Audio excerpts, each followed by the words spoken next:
જય સ્વામિનારાયણ દરેક વિદ્યાર્થી મિત્ર. શ્રી સ્વામિનારાયણ ગુરુકુળ રાજકોટ સંસ્થાન દ્વારા આયોજિત એસજીઆઈ ઓનલાઈન ગુરુકુળમાં હું સંદીપ રાયમગ્યા આપ સર્વેનું હાર્દિક સ્વાગત કરું છું.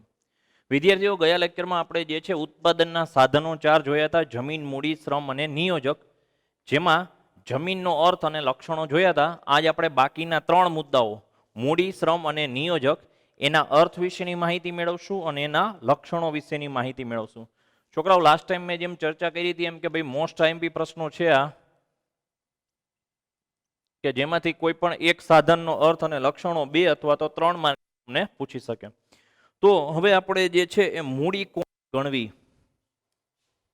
તો જે ભૌતિક સાધનો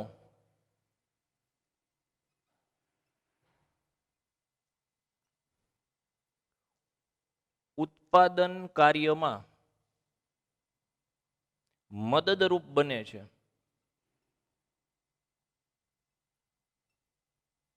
તેને મૂડી કહે છે. જો ભૌતિક સાધનો જે ઉત્પાદનમાં મદદરૂપ બનતા હોય છે, જેમ કે યંત્રો, મશીનરી, ફર્નિચર વગેરે, તો આ બધા જે છે એ શું બને છે? ઉત્પાદન કાર્યમાં સહાયક બને છે. અને બધા ભૌતિક સાધન છે, ભૌતિક સાધન એટલે એને જોઈ શકાય છે, એના સ્વરૂપને, રંગ, કદ, આકારને એને ઉપયોગમાં લઈ શકાય છે. એમાં જે છે એ વધારે ને વધારે ભૌતિકપણાનો જે છે ગુણ જોવા મળે છે. હવે એના આધારે એના 4-5 લક્ષણો જે છે એ તારવી લેવામાં આવ્યા છે, એ આપણે જોતા જઈએ. તો પહેલું લક્ષણ છે મૂડી ઉત્પાદનનું માનવ સર્જિત સાધન છે.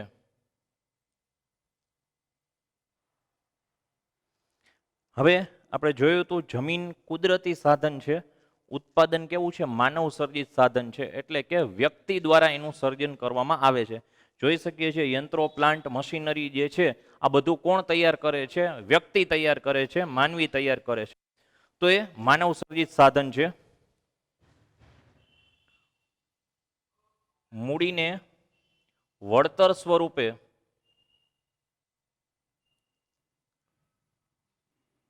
વ્યાજ મળે છે.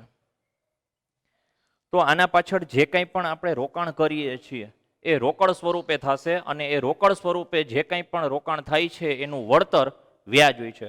તો મૂડીના વળતર તરીકે કોને ગણવામાં આવે છે? વ્યાજને ગણવામાં આવે છે. વ્યાજ એ મૂડીનું શું છે? વળતર. જેમ જમીનને ભાડું મળે છે, નિયોજક એટલે કે જે માલિક રોકાણ કરે એને નફો મળતો હોય, શ્રમિકને વેતન મળતું હોય, એવી રીતે મૂડીને વ્યાજ મળે છે. મૂડી ઉત્પાદનનું ગતિશીલ સાધન છે. એટલે કે મૂડીને એક સ્થળેથી બીજા સ્થળે જે છે લઈ જઈ શકાય છે. પ્લાન્ટ, મશીનરી, યંત્રો, ફર્નિચર એનું સ્થાન પરિવર્તનશીલ થઈ શકે છે. એટલા માટે મૂડી કેવું સાધન થશે? ગતિશીલ સાધન થશે.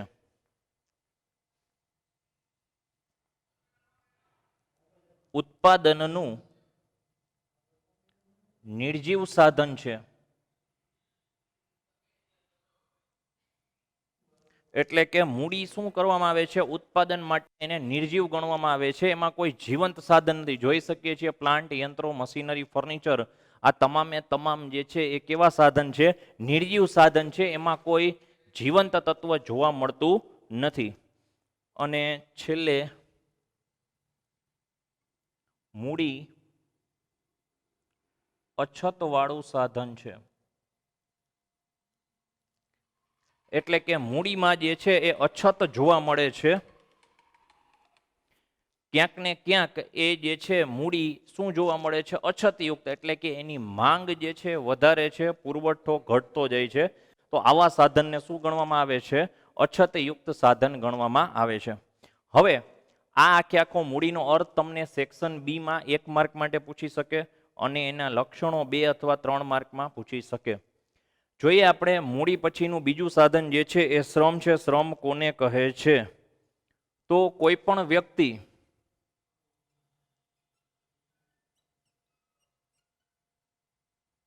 વળતરના બદલામાં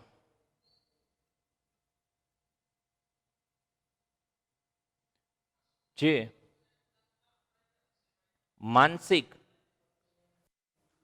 માનસિક અથવા શારીરિક શ્રમ કરે છે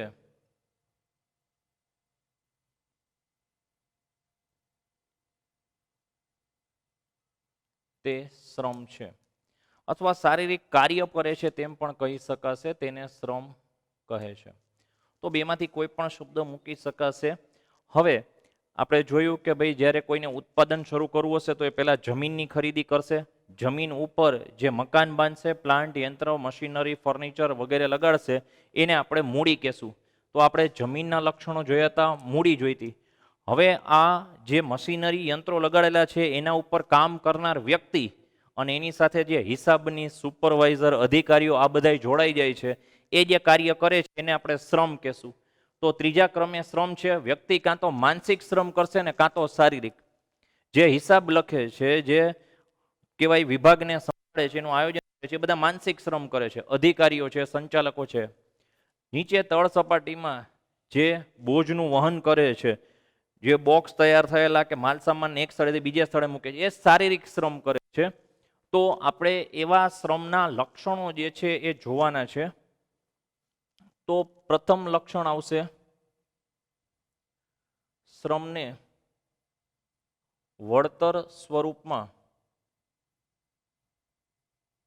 વેતન મળે છે.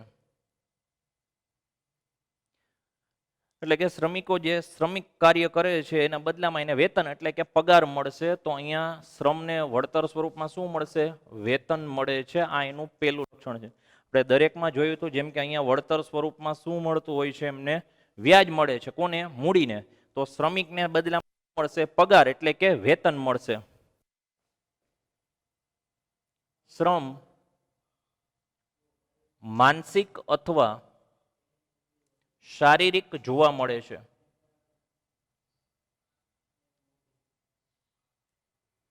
એટલે કે શ્રમિક કાં તો માનસિક શ્રમ કરી શકશે અથવા તો શારીરિક શ્રમ કરી શકશે. વ્યક્તિ જો કોઈ પણ હિસાબ કિતાબનું ક્લેરિકલ વર્ક કરે છે તો એ એક પ્રકારનો માનસિક શ્રમ છે. પોતે ઓડિટ કરે છે, હિસાબ કરે છે, તો એ કેવો શ્રમ થશે? માનસિક. અને શરીરથી જો કોઈ કાર્ય કરે છે તો શારીરિક શ્રમ, કે ભાઈ તૈયાર થયેલા બોક્સનું વહન કરે, માલ સામાનનું વહન કરે, ગોડાઉનમાં સામાન મૂકે, તો એવા કામદારો કે મજૂરો જે છે એ કેવો શ્રમ કરે છે? શારીરિક શ્રમ કરે છે. શ્રમ ઉત્પાદનનું નાશવંત સાધન છે. નાશવંત સાધન છે એનો મતલબ એમ કે જે દિવસે શ્રમિક હાજરી નથી આપતો એ દિવસનો શ્રમ નાશ પામી જાય. બરાબર? જે દિવસે ફેક્ટરીમાં, કારખાનામાં કે એકમમાં કોઈ શ્રમિક હાજર રહેતો નથી, તો એ શ્રમિક શું થશે? એનો શ્રમ નાશ પામશે. એ દિવસે શ્રમિકને વળતર મળશે નહીં. એ કામે ગયું, બીજે દિવસે જે કામ કરશે પાછું નવો શ્રમ હશે, એટલે એને નાશવંત સાધન ગણવામાં આવે છે. જે સમય ચાલ્યો જાય છે એનો શ્રમ ફરી પાછો ક્યારેય થઈ શકતો નથી. તો એને ઉત્પાદનનું કેવું સાધન ગણવામાં આવે છે? નાશવંત સાધન ગણવામાં આવે છે. શ્રમ ઉત્પાદનનું ગતિશીલ સાધન છે. એટલે કે શ્રમિકને એક સ્થળેથી બીજા સ્થળે જે છે એ સ્થાનાંતર કરી શકાય છે. શ્રમિકને એક એકમમાંથી બીજા એકમમાં મોકલી શકાય છે. એક વિભાગમાંથી જે છે બીજા વિભાગમાં પણ મોકલી શકાય છે. તો અહીંયા જે આપણે લક્ષણો જોયા છે એ શ્રમના લક્ષણો જોયા છે. ક્રમશઃ દરેક લક્ષણો જે છે એ તમને 2 અથવા 3 માર્કમાં એક્ઝામમાં પૂછી શકે. શ્રમિકના લક્ષણો જણાવો, જમીનના લક્ષણો જણાવો, મૂડીના લક્ષણો જણાવો.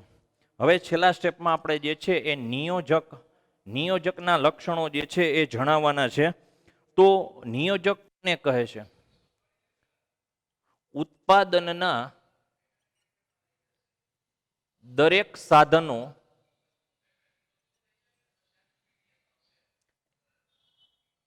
એકત્રિત કરીને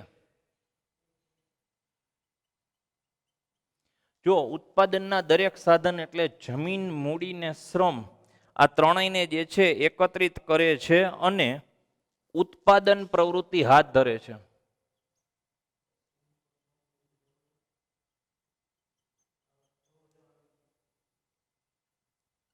તે વ્યક્તિને નિયોજક કહે છે. તો નિયોજક શું કરશે? ઉત્પાદનની તમામ સાધનો એકત્રિત કરશે અને પછી ઉત્પાદન પ્રવૃત્તિ હાથ ધરશે. કાચા માલમાંથી તૈયાર માલમાં રૂપાંતર કરશે. એટલે કે જમીન, મૂડી, શ્રમ અને નિયોજક, આ ચારમાં ઉપરના ત્રણેય જે છે એ ગૌણ સાધનો છે, જ્યારે નિયોજક જે છે ઉત્પાદનનું મુખ્ય સાધન છે. એટલે કે અહીંયાથી જે છે એ સામે પોતે એ પ્રવૃત્તિને હાથ ધરી શકશે. કઈ પ્રવૃત્તિને? તો કે ભાઈ ઉત્પાદન પ્રવૃત્તિને એ હાથ ધરે છે, ઉત્પાદન પ્રવૃત્તિ પણ કરે છે. હવે એના લક્ષણો જે છે એ પણ જોતા જાય ક્રમ બાય ક્રમ. તો નિયોજક ઉત્પાદનનું શ્રેષ્ઠ સાધન છે. આ પેલો મહત્વનો ગુણધર્મ, લક્ષણ કહી શકાય કે નિયોજક એ ઉત્પાદનનું શ્રેષ્ઠ સાધન છે. કારણ કે બાકીના ત્રણેય પોતાની રીતે કાંઈ નથી કરી શકતા. જમીન, મૂડી ને શ્રમ, એ ત્રણેયને એકત્રિત કરવાનું કાર્ય નિયોજક પાસે જોવા મળે છે. એટલે એ શ્રેષ્ઠ સાધન છે. નિયોજક પોતે સાહસ ખેડે છે, નિયોજક પોતે બાકીના ત્રણેય સાધનોને એકત્રિત કરે છે. ત્યાર પછી નિયોજક જે છે એ જોખમ અને અનિશ્ચિતતાનો સામનો કરે છે.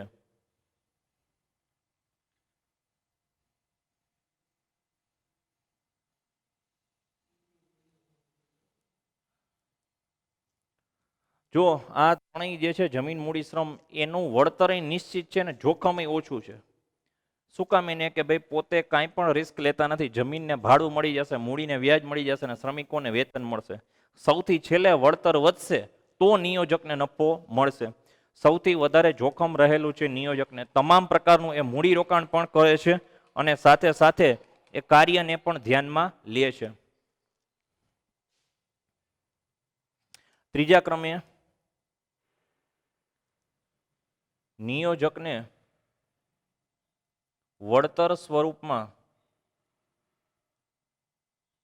નફો મળે છે. એટલે નિયોજકને સામે વળતર શું મળે છે? નફો.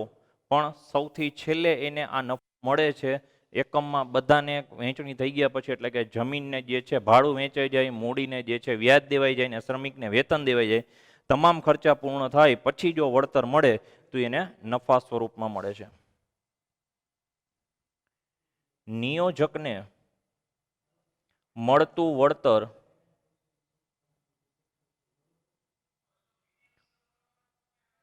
અનિશ્ચિત હોય છે. એટલે કે એને એક સરખું વળતર મળતું નથી કે ભાઈ દર મહિને એક સરખો જ નફો મળે, દર વર્ષે એક સરખો નફો મળે, એમ નહીં. ક્યારેક વેચાણ વધારે થાય તો નફો વધારે મળે છે, ક્યારેક વેચાણ ઓછું થાય તો નફો કેવો મળે છે? ઓછો મળે છે. અને સૌથી મહત્વનું છેલ્લું લક્ષણ, નિયોજક